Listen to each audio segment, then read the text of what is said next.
We're live. Good morning, everybody. It is March 27th, 2025. I'm Lisa Salberg, CEO and founder of the Hypertrophic Cardiomyopathy Association, and I bring to you today Tales from the Heart, a podcast from the HCMA. And my guest host today for conversation is Dr. Patient Alex deFeria. And I always like to give you that title, to just remind everybody that your heart's in it, pun intended. But Hi, Alex. Welcome back to Tales from the Heart. It's been a while. Some things have been going on in your life. I had baby number 2, which is why I've been missing in action from the HCMA for longer than usual. Well, how's baby? How's mama? How's dad? Baby's good. She has her own set of heart issues that are fortunately okay. But so she also is very familiar with cardiology. But everyone's okay. Not sleeping, but okay. We're getting through it. And how does the sibling feel about the sibling? She's aggressively affectionate. Affectionate. She loves to be around her sister, but she has to hold herself back sometimes. Like, you can touch her feet. How old is the oldest? Flora is 3. Laura is 3. So this is very exciting. It's a real live baby doll. Yep. And Della is now, she was born early, but she's technically 8 weeks. 8 weeks old. Well, congratulations, and hope everybody is good and healthy and gets through their own issues. And I know Daddy knows how to take care. So she's got the right dad. So Alex, it's been a hot minute since we talked, and it's also a time of a lot of change and a lot of interesting times. So we're going to talk about matters of interest to HCM. And to the HCM patient and community. And we are also I'll be touching on some of the issues that are going on the global stage that might be impacting some issues as we go along. So there is one topic that I definitely want to cover today, and that's the EV-ICD. It's come up a little bit lately. Yeah. And it's a new technology that we haven't really talked about too much yet in HCM. So I want to get there at some point. But let's talk about what an arrhythmia is for those who are casual listeners and don't like those big terms. What's an arrhythmia? Arrhythmia is just a fancy term for an abnormal heart rhythm. And so when we talk about heart rhythms, we're talking about the electrical aspect of the heart. I feel like in HCM, we focus a lot on the muscle and the plumbing and how blood flow goes through the heart. But another big part of it, and in some folks, the biggest symptoms come from the rhythm part. And so, usually there's a little area in the top part of your heart. Those top chambers are called atria. There's a little spot there that sends a signal to tell the top chambers to squeeze. And then there's a little gatekeeper in the middle of the heart that receives that signal from above and says, okay, now I'm ready to tell the bottom chambers to squeeze. And, that kind of gives you the lub-dub of the heart. And so in HCM, because the heart is thick and because the heart can have scar in it, and just intrinsically our hearts are slightly different than others, you can have abnormal rhythms from both the top chambers and the bottom chambers. And so those symptoms can pop up in various ways. Some people can have abnormal heart rhythms and have no idea. I saw a patient probably 6 or 7 months ago where it was questionable whether they actually had hypertrophic cardiomyopathy, and they popped up in my clinic in a rhythm called atrial fibrillation. They weren't on any blood thinners, and we had a lot to talk about that day. And they clearly did end up having HCM, but and that patient had no idea. And then other people can have just very minimal skipped heartbeats from the bottom chambers of the heart and feel terrible. I myself am not one to tolerate skip beats from the bottom chambers of the heart very well. Those are called PVCs, or premature ventricular contractions. And so, everyone responds differently. Just like with obstruction of blood flow, some patients can have rip-roaring obstruction and not know it and feel fine. Someone finds it because they have a murmur when they were listening to their heart, and then other people can have no obstruction and feel bad. And so Abnormal heart rhythms is a big part of what we do. It's part of the reason why we have you guys wear monitors so frequently, and why sometimes we end up having to do procedures and use medicines to treat those. So that's kind of a long-winded answer to what an arrhythmia is. That was like masterclass, 40 seconds. That's definitely going to be a clip. That's going out on social.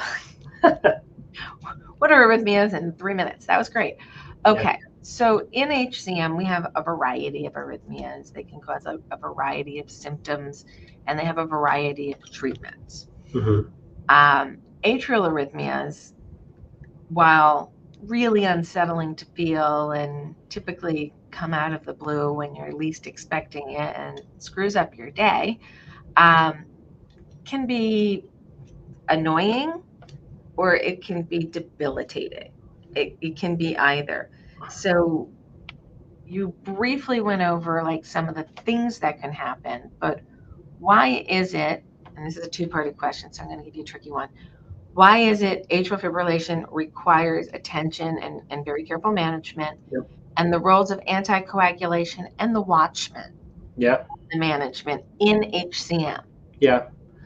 So, atrial fibrillation specifically is a rhythm where the top chambers, instead of paying attention to that signal I was telling you about earlier that tells the top chambers to squeeze, the atria, those top chambers, just decide to say, forget you, I'm going to do whatever I want to do. And I'm going to start beating at whatever rate I want to beat, at whatever timing I want to beat at, for however long I want to do it. And so for you, what that might feel like is you feel like fluttering in your chest or a thud in your chest. And then you check your pulse or you look at your watch because you have an Apple Watch or something like that. And it shows your heart rhythm is going from like 80 to 120 to 90 and it's bouncing all over the place. And so why does that make you feel bad? Well, if you do have symptoms, part of it is because your heart needs to be in a normal rhythm to have normal flow of blood through it. And so if you have HCM, if you knock away the blood flow coming from the top chambers, because when those top chambers are going really fast, they're not really squeezing anymore. They're just kind of quivering. So if you remove the contribution of the top part of your heart to the normal blood flow, then that underfills the bottom chambers of the heart. And then your heart already is underfilled to begin with. That's why we tell you to drink a bunch of water and we give you medicines. So if you do that, you can acutely cause symptoms to pop up. And a lot of folks will say, I could tell you at 6 p.m. on Thursday, all of a sudden I started feeling bad and I've felt bad since then. Right. And sure enough, it's AFib. And so that's how it can make you feel bad. Unlike ventricular rhythms or the bottom chamber rhythms, it's usually not a life-threatening rhythm in the sense that you're probably not going to die suddenly from a rhythm that's coming from the top chambers. But it can cause complications that can be devastating. And one of them being strokes. And so the top chambers of the heart have a little, almost like an ear-like projection that sticks off the top chamber. It's called an appendage. And that area can build up blood clots. And that's what puts you at risk for having a stroke or a clot moving from your heart to your brain and causing devastating symptoms. And so in patients with hypertrophic cardiomyopathy that have atrial fibrillation or another rhythm similar to atrial fibrillation called atrial flutter, if you pop up with a rhythm like that, we put you on a blood thinner immediately. And that is regardless of what maybe traditional risk factor scores would say. Like I've seen this unfortunately multiple times where you have a young HCM patient, no other risk factors at all, it pops in with AFib, not on a blood thinner because they say, oh, well, you don't have any other risk factors like heart failure, or high blood pressure, or diabetes. So we didn't think you needed to be on it. And what we know is that HCM doesn't obey those rules, that you're still at very high risk, higher risk than people without HCM that have AFib of having a stroke. So we put you on blood thinners to thin out the blood to prevent clots from forming to prevent strokes. There has been a device that has been used to treat the risk for stroke and AFib, and it has to do with that little ear-like appendage I was talking about. Because that's where clots build up, then someone really smart came up with the idea of trying to essentially inflate a device inside that little appendage that then seals it off over time and in theory would decrease your risk for stroke. The problem with that is that if you're thinking about, almost think of it like a windsock, and then you're looking at the windsock face on, and it's just a circle there. You're trying to deploy something inside that and then cause a perfect seal so that no blood gets in and no blood gets out.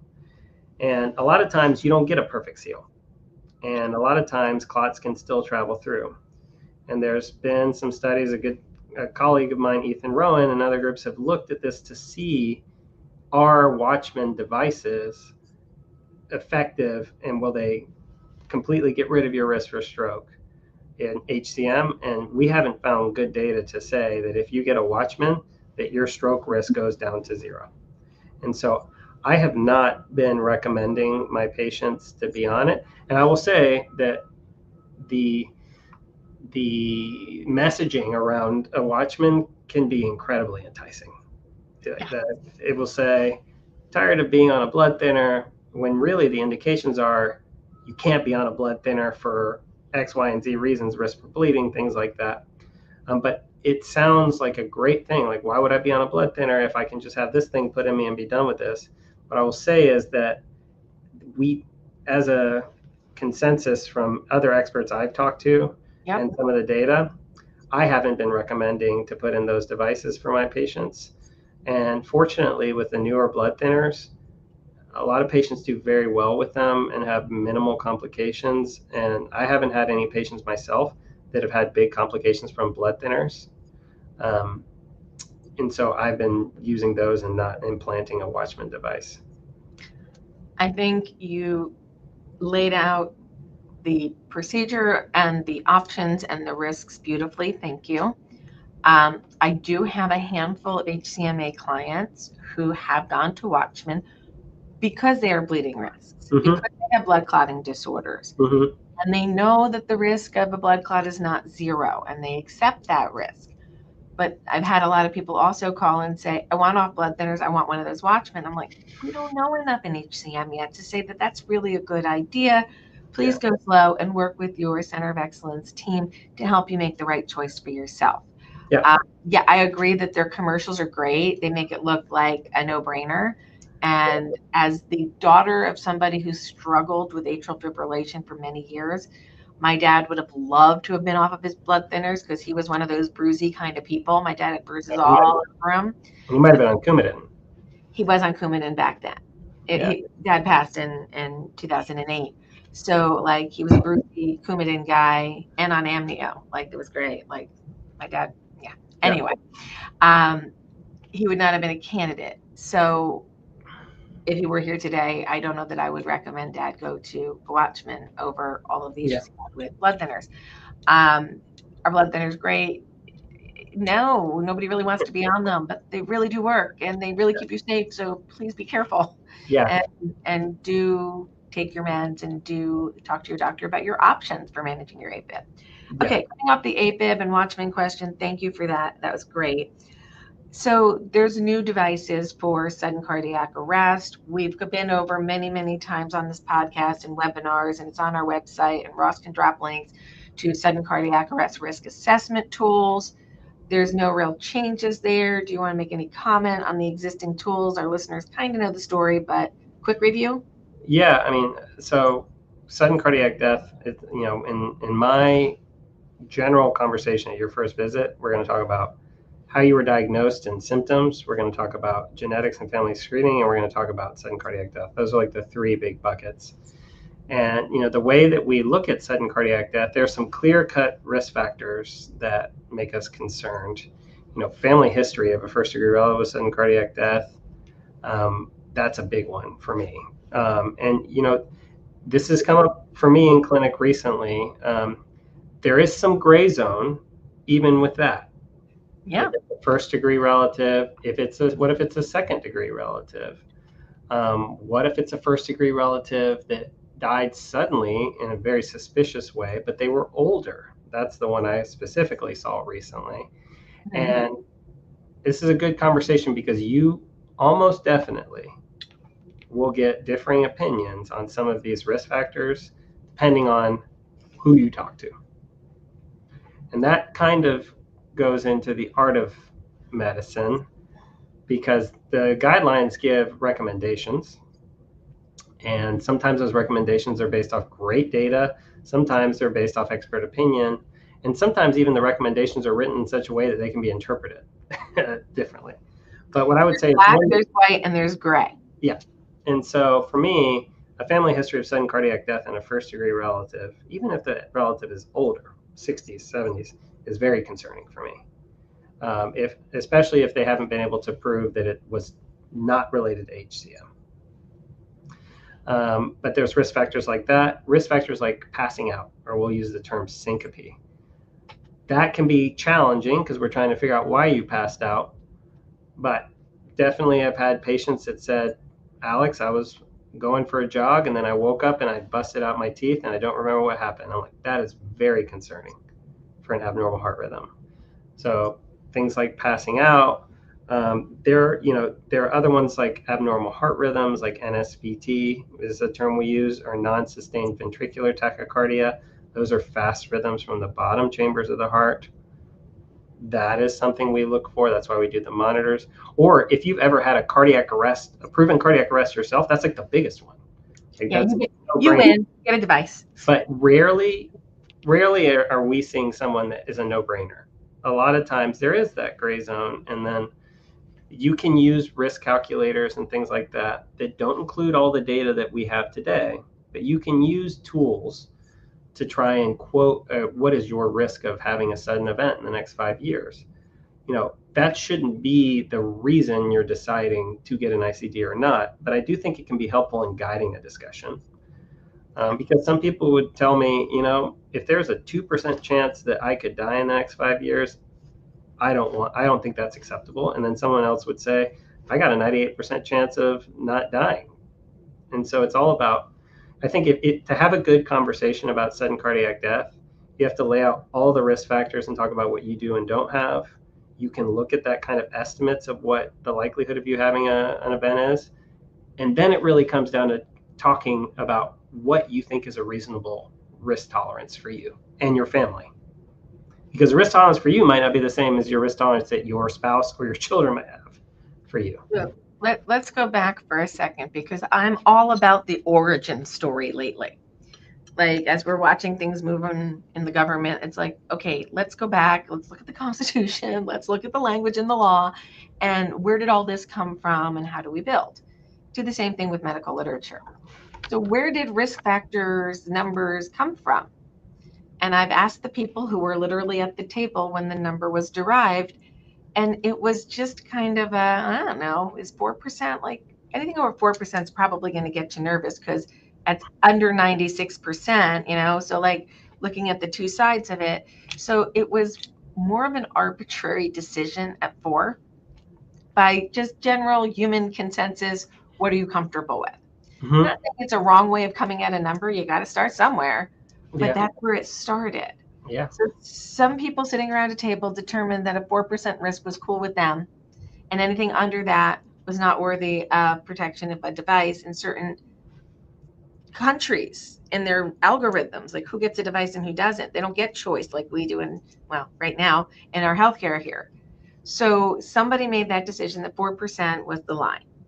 And we've kind of adopted it, but we're a little softer here because we understand that it's just kind of a number that was created, and we can use it as a guide. Yeah. So we use it as a guide, and 4 to 6 is considered kind of like gray zone. Mm-hmm. And some risks. Over 6, we all agree, like, this isn't good. We need to protect that. That's a lot of responsibility on a patient to agree to certain levels of risk and not do anything about it, or be afraid to do something about it because of the pain physically, the cost economically, the time off of work, and now you're living with the device that has ongoing maintenance, follow-ups, replacements. It's a big decision. Yeah. And it's a lot to process in the entire ecosystem that we live in. But what have we accomplished? I'm also about the origin story and what we already know. Alex, did you know that about 15 years ago, we looked at the number of people who died from HCM and at what age they were dying most frequently? And we found that it was between about age 44 and 54 were the most number of people dying. So people in the midlife, they got kids at home, they're still maybe taking care of their adult parent or their parents. They're in that sandwich generation, and that was your highest point of death. Mm. And in the fall, I went back and I checked the numbers again, and it turns out that we are now helping patients live 2 decades further before that spike in number of deaths. So instead of people dying in their mid 40s to early 50s, they're dying in their 70s more frequently with HCM. That is amazing. We've done a lot to get there. ICDs and assessing people who are at risk for sudden death is one of them, and the others through all the research that we've all been doing. Yeah. We've improved the longevity by 20 years with all the work we've been doing. Can we just take a moment and go, wow, that's great. And a question I have for you then is, in those patients that are dying older with HCM, were you able to get granular enough data to see if they were dying of HCM? Or are they just dying with HCM? That is an excellent question and a complicated one for me to answer today. But I do feel obligated to give the answer as to why I can't give the answer. So I've relied upon the CDC's Wonder database, which if you haven't been there, if you want to know how many people died because a toaster fell in the bathtub, there is a registry that will tell you why somebody died. It is broken down by state, by age groups, by gender. You can look at day of week, how many people die on Monday, Tuesday, Wednesday, Thursday, Friday. Like you could go figure that out in the Wonder database until January. And now the data is not as granular and it's not as transparent. And I don't understand why you can't get some of this data. So you used to be able to see data differently, and you used to be able to see who was dying, like in terms of not only age, but what state and what ethnicity. And you could see health disparities very clearly in the Wonder database. So maybe that's some of the reasons why things have been changed. But you could see it very clearly, very transparently, who dies and when. But what you couldn't do, or you can't do now, is look at you can't really see granularly as to what the underlying causes were. You just know the primary cause or a secondary cause, but it's a little bit more cumbersome, and I'm hoping they fix it to see what those underlying causes of death are, because I went to look for a couple of pieces of data in February. That was one of them, and I couldn't get it anymore. So I'm working with my congressman's office to see if we can get the data from the back end of the system, but it's no longer available on the front end. So good question. We think people are dying with HCM in their 70s, not from HCM in their 70s. Yeah. And that is a bit different, but if there's a known diagnosis, it's going to be on the death certificate.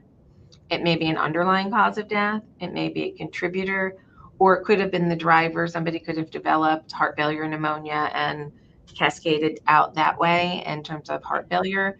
If it's an arrhythmia, there's a code for that, but the secondary codes are not really able to be scrubbed at this time. Yeah. Just because I know as a field, people tend to feel a lot more comfortable if you've made it past 60. Like, oh, well, your likelihood of dying is, look, you made it this far. Yeah. What I would say is that I've got plenty of patients, and honestly, apical HCM tends to come up the most, because by the time they make it to their 60s, the scar burden has gone up.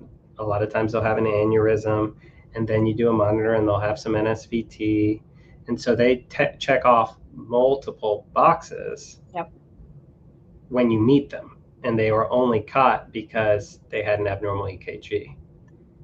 And so I do get a little bit concerned that maybe we might be dismissing people that could live for another 20-something years. I agree. And so the argument is that we already put too many devices in this country anyways. But I don't know. I wouldn't be surprised if in 10 to 15 years we look at some of these questions very differently than we do today. And I think we're also going to get smarter as to where the risks truly are. We have some guesses. We didn't know. Family history is kind of like the first big one, and surviving a cardiac arrest, obvious. Mm-hmm. So those were our two. Then we looked at wall measurement. I think is going to hold up. I think wall measurement is a risk factor. If you've got a heart that's over 2.83 as an adult, or Z-score equivalents for a child, I don't think there's any question about those people. It's the amount of NSVT, the rate of NSVT, the amount of scar. These are things we're still working on. I think we'll get better and we'll be able to be more precise, but I don't think a number on a calendar of years around the sun determine no risk or risk. Yeah, I agree. But I think some people have interpreted data in such a way that it does. And so, especially now, there's probably some shifting that's going to happen at some point with diagnosis and wall thickness. Like even me, there's already been data that's been published on MRI diagnosis of HCM. I know. And I personally have seen, especially women, many women with what wouldn't meet criteria based off the typical criteria of 15 millimeters, but that have a very asymmetric septum and have a genetic risk factor and have family history of sudden death. And what do you do there? And so I think a lot's going to change for risk assessment. My hope is that the devices continue to get better. I know we were going to talk about that, so that the risk benefit continues to shift more in the benefit of the patient.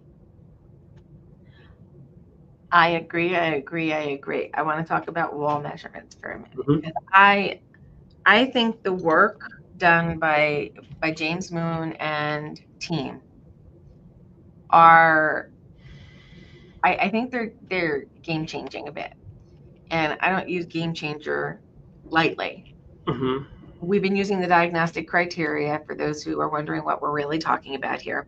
Yeah, sorry. If you have hypertrophic cardiomyopathy, this is defined by a wall measurement of 1.5 or greater anywhere in the left ventricle, absent structural heart disease, and that's your diagnostic criteria. But we know it doesn't always work that way. If you have a 6'8" male, and they do exist, and they are of African descent, their heart is going to be a little bit thicker than somebody who is 5'10" of African descent or 5'10" and Caucasian. They're going to be different wall measurements because you're dealing with different mass that heart is providing oxygen to. So some of the big guys with wall measurements that were borderline are probably normal, but we don't fully know that yet. And some of the women who were smaller and had wall measurements not normal, but not diagnostic, in that gray zone of maybe 13, 14 millimeters, they were being dismissed. And then it turns out that they have the gene, and then it turns out a family member has it. And now all of a sudden, oh, wait, is that really HCM? So it's really interesting that we're evolving in our understanding and how important evaluating diverse groups of people are to determine what normal measurement should be. Oh my God, I said a word, Alex. I said diverse.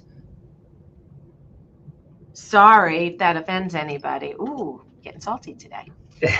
But yeah, no, I think that's another area we'll look at differently moving forward.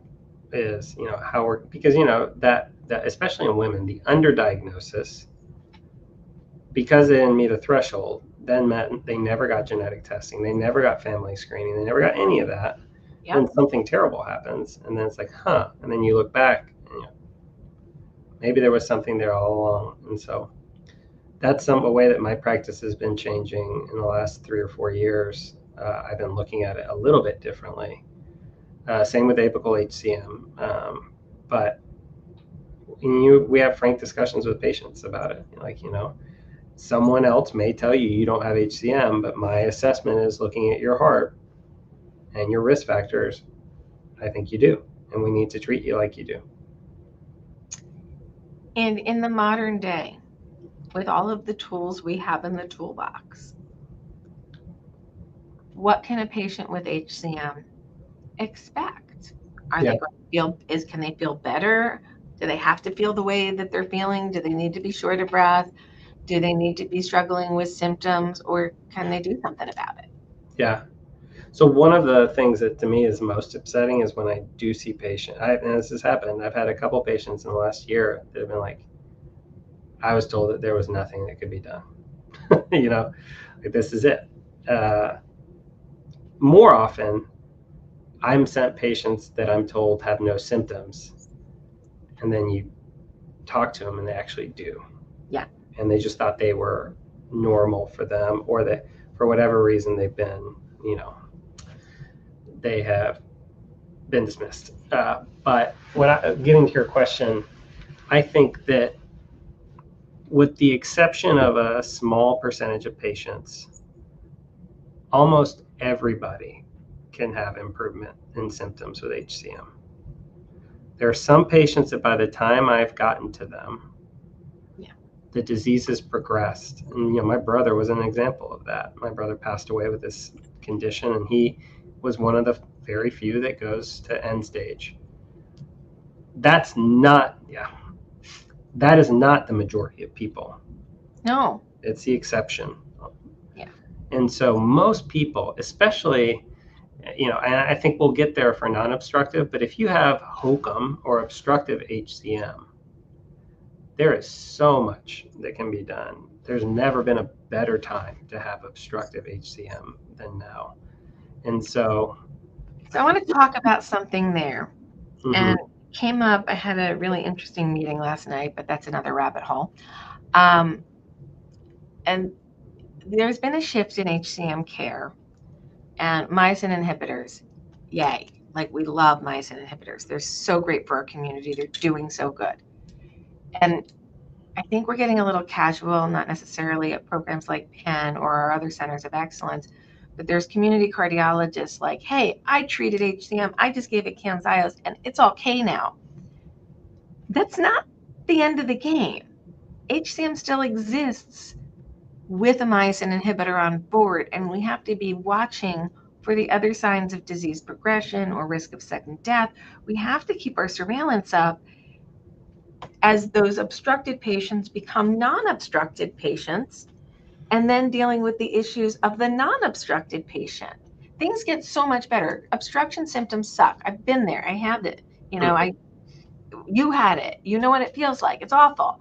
Thankfully, we can relieve that from people, but HCM is still under there. Yeah. It needs attention. And I'm afraid that some people are getting a little casual, and that's going to make people unsafe. So the Center of Excellence model is almost more important today than it was 5 years ago, because you need to know that high volume provider's point of view, because they see the whole thing. They see the oddities like me going to transplant in her 40s, but a lot of women go into failure earlier and we don't get picked up. I'm connected. I have the right people. They saw the signs. I very easily could have died.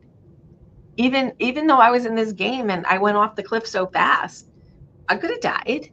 Thankfully, for clinical trials and great science and innovation, I live with a transplanted heart, and that's amazing.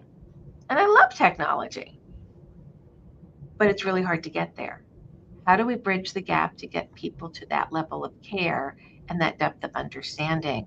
And how do we maintain access for everybody to be able to get good health care in this country? Yeah, I mean, can you answer that one question for me? Solve that problem and we'll be great. That's the paradox of what you're talking about, though, is the Center of Excellence, I agree, is necessary.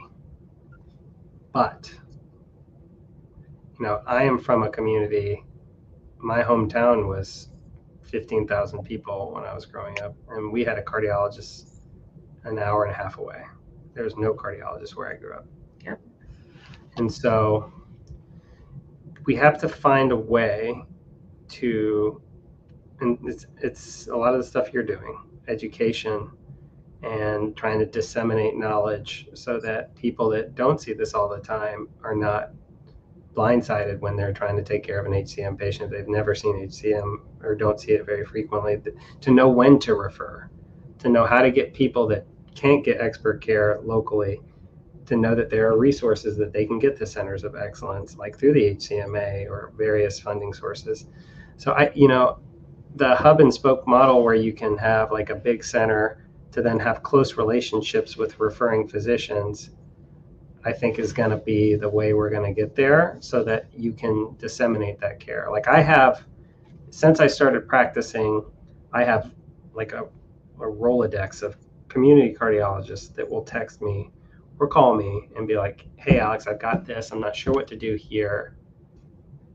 Can we figure out a way to temporize this until I can get them to see you?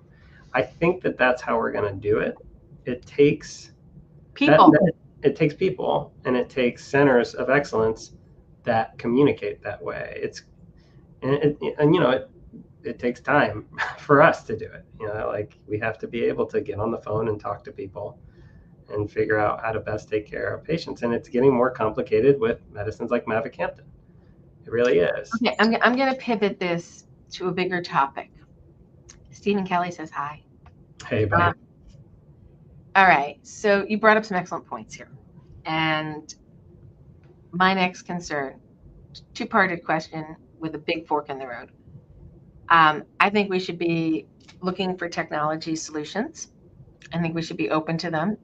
I think there's an opportunity for regulatory change to allow better use of technology in healthcare. And I think there's some things we can do positively there that might open that 15,000 person town to be able to access UPenn as a consult and to work with their local cardiologist. I see a world where this can happen pretty easily, but we have licensing issues, cross-state licensing issues that are just invisible barriers that, Alex, you know what you know, and you are practicing in Pennsylvania.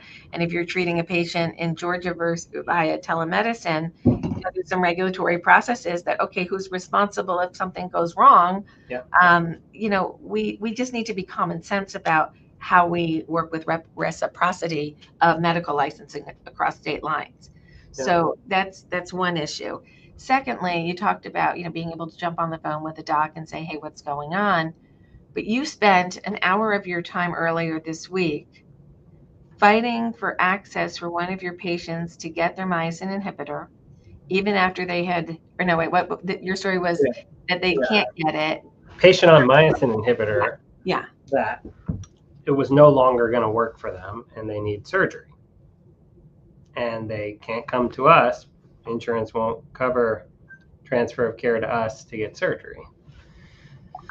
And so it's hard. It is hard to, see. I have a full clinic this afternoon, and then in between that do prior authorizations and to then kind of try and go to bat to try and get people the care they need.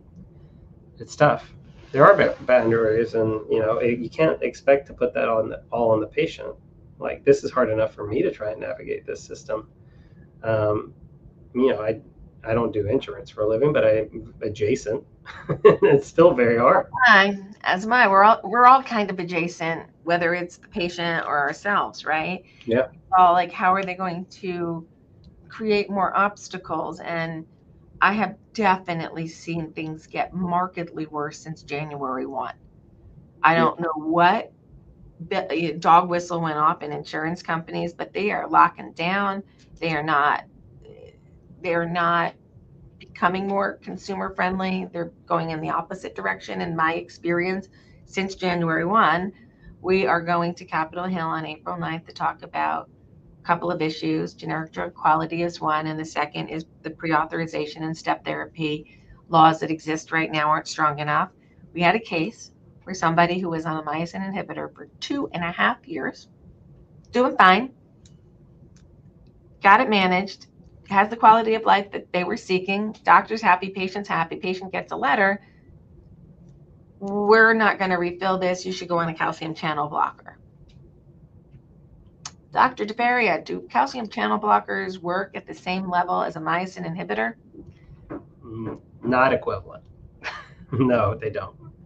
They can be helpful, but my assumption is, and this is changing, but by the time you make it on a myosin inhibitor, you've probably been tried on one of the initial therapies and didn't get significant relief to meet criteria to be on a myosin inhibitor. So my assumption is that switching from myosin inhibitor to verapamil or whatever is not going to lead to a similar quality of life.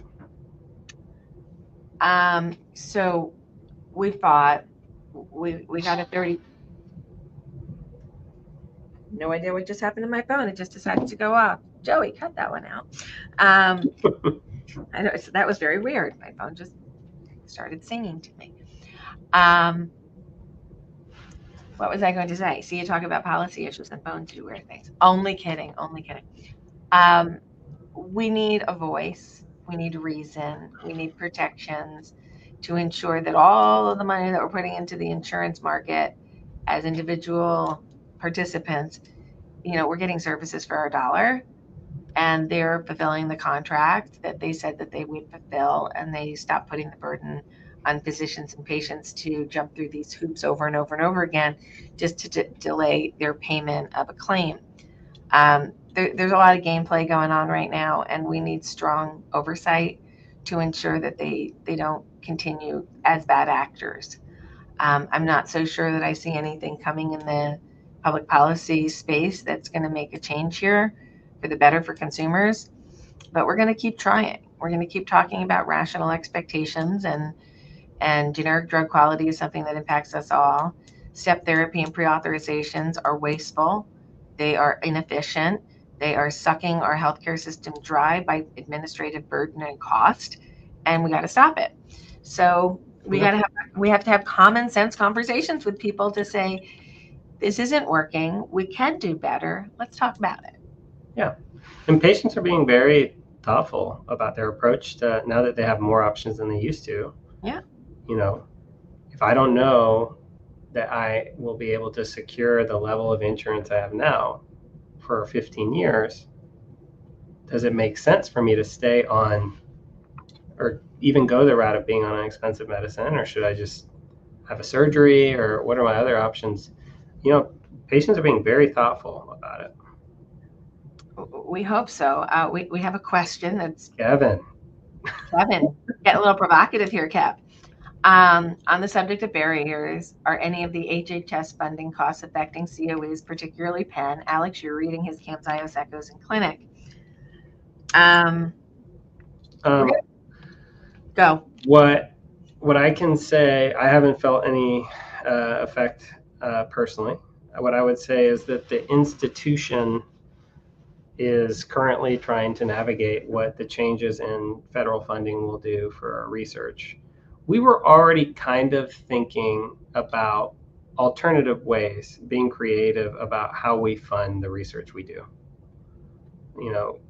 There's federal funding, there is industry-sponsored funding, and they both have very important roles in how we figure out the data and how to initiate drugs in patients and what's safe and what's not safe.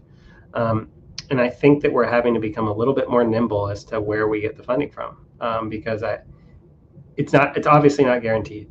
And I think the world is starting to figure out that maybe we need to figure out alternative ways to not be reliant on just one factor to do the things we do on a daily basis.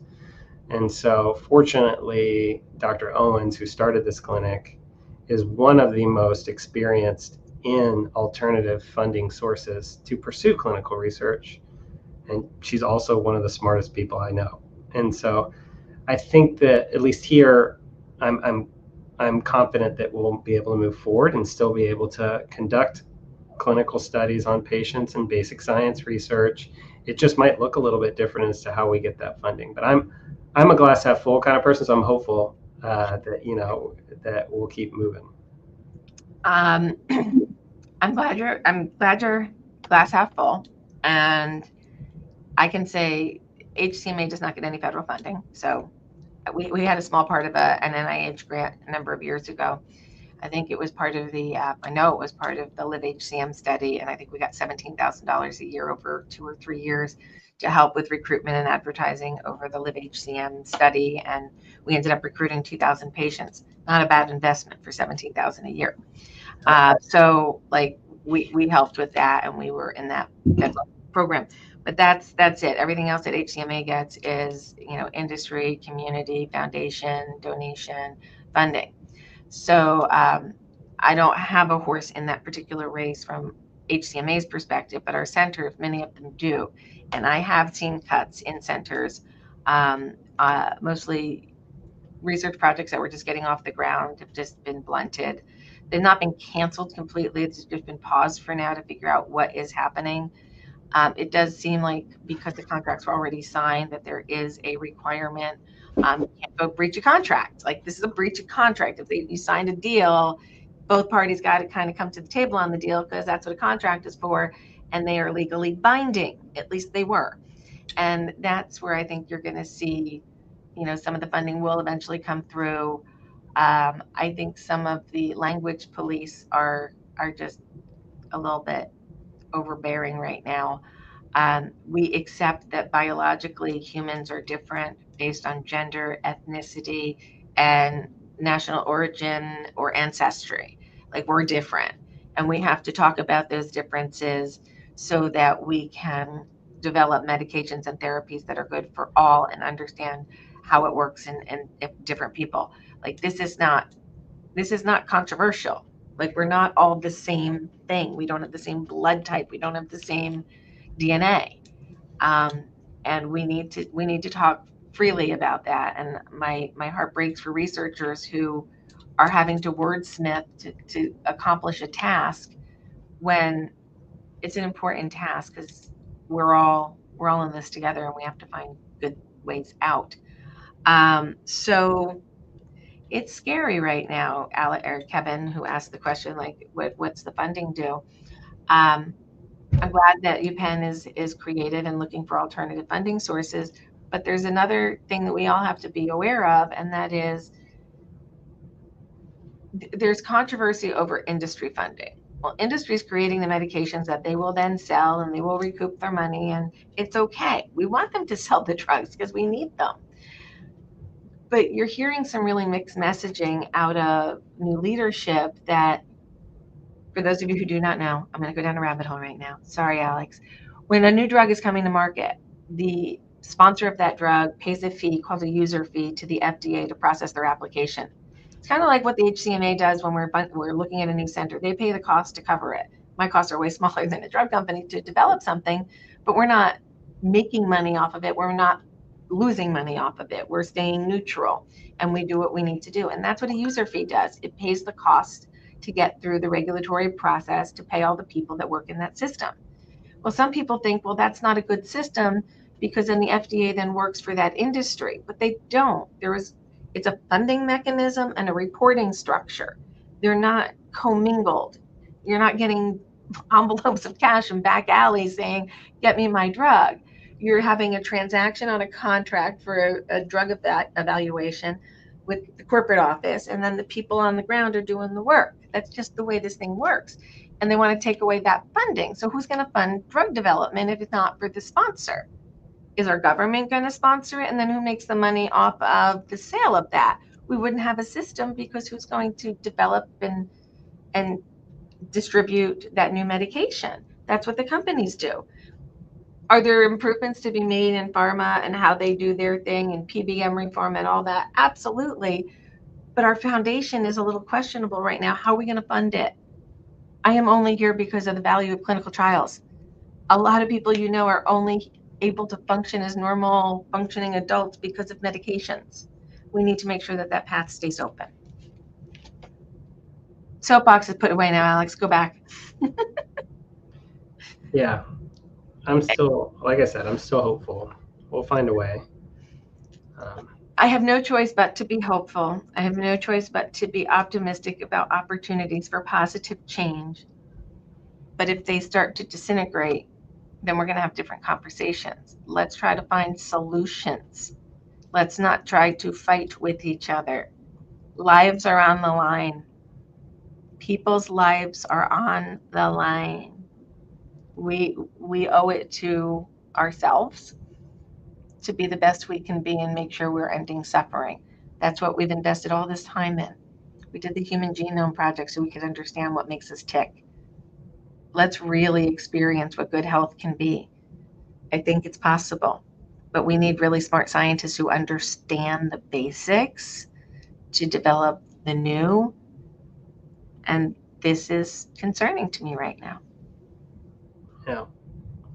Well, I'm still seeing roughly 8 new HCM patients a week, and we're still talking about options for trial enrollment and novel therapies and advanced techniques for surgery.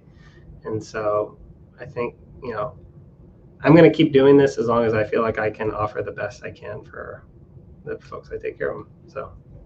And we thank you for that, and we appreciate you for that. And we're going to be here with you side by side, making sure patients get access to the medications and the therapies that they need, whether it be through the Lori Fund with travel vouchers to help people get to the places that they need to get to, or if it's with education, support, and advocacy services. If you or a loved one are having a problem accessing your health care or invoking your 504s for your children, let us know. And we're going to start documenting all these cases, and we're going to look for logical, reasonable solutions through possible new mechanisms. It's time to be creative, but it's not time to be quiet. If you're having a problem, let us know. And you can contact us through the website or through our phone lines, and you can find that all on our website for hcm.org. Okay. Alex, I thank you so much for joining us during this unusual time. And I hope that you and the baby and the big sister and the mama bear are going to get some rest and start this great adventure that is the deFeria family, and see where it goes next. I'm very happy for you and this new addition. And we got to keep talking and keep doing everything that you're doing for this community. Thanks for the great education and masterclass on arrhythmias. We appreciate you, and thank everybody for joining this edition of Tales from the Heart, a podcast from the HCMA. Thanks to our sponsors. If you are attending the American College Cardiology Conference this weekend in Chicago, we will be there. Ross is literally out the door in like 5 minutes to get to the airport. I leave tomorrow. We are having our first corporate roundtable for the HCMA tomorrow.